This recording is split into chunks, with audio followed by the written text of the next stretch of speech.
Masukkan bumbu yang telah diiris. Yang kedelapan, tunggu hingga bumbu wangi. Yang kesembilan, pecahkan telur dan tuangkan ke dalam penggorengan.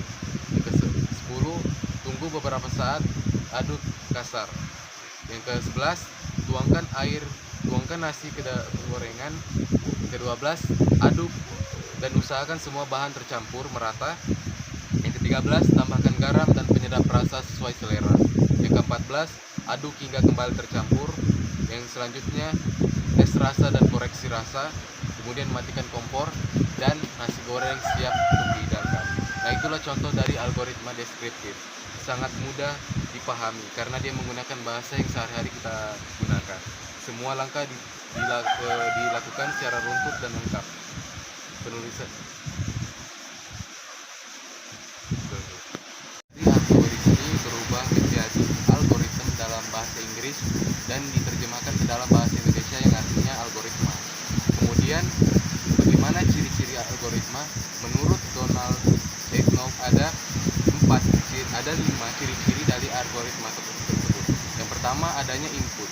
Input itu adalah permasalahan yang akan dihadapi dan akan dicarikan solusinya. Yang kedua, ada proses, yaitu langkah-langkah yang harus dilakukan untuk mencapai tujuan akhirnya. Yang ketiga, ada output, yaitu solusi atau tampilan akhir yang didapatkan. Jadi di dalam algoritma itu minimal terdapat satu output. Kemudian ada instruksi yang jelas dan juga tujuan akhir yang akan diselesaikan.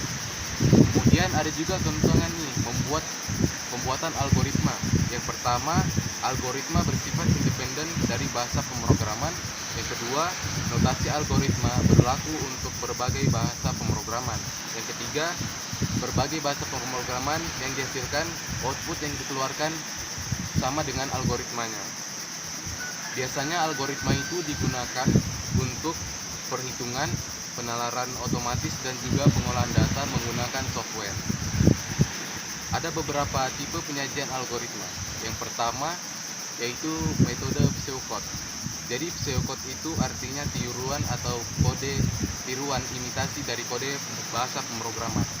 Ciri-cirinya yang pertama yaitu umumnya selalu ditulis dengan bahasa Inggris untuk memudahkan integrasi ke dalam bahasa pemrograman. Yang kedua, lebih ringkas dibandingkan algoritma dalam bahasa pemrograman yang sesungguhnya.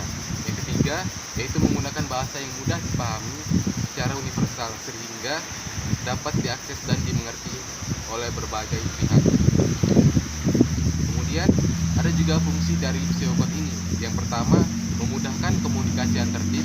Yang kedua, menafsirkan alur flowchart. Yang ketiga, memudahkan keterbacaan algoritma. Yang kedua, ada tipe flowchart. Jadi tipe flowchart ini adalah diagram yang menampilkan langkah-langkah dan keputusan untuk melakukan sebuah proses dari suatu program. Di setiap langkah digambarkan dengan bentuk diagram dan dihubungkan dengan garis atau anak panah.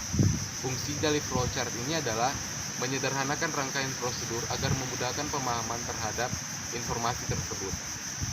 Ada beberapa jenis dari algoritma flowchart ini. Yang pertama yaitu flowchart dokumen yang berfungsi untuk menelusuri alur form dari satu bagian ke bagian yang lain. Yang kedua yaitu flowchart program, yaitu menggambarkan secara rinci prosedur dari proses program. Yang ketiga ada namanya flowchart proses, yaitu penggambaran rekayasa industrial dengan cara merinci dan menganalisis langkah-langkah selanjutnya dan suatu prosedur atau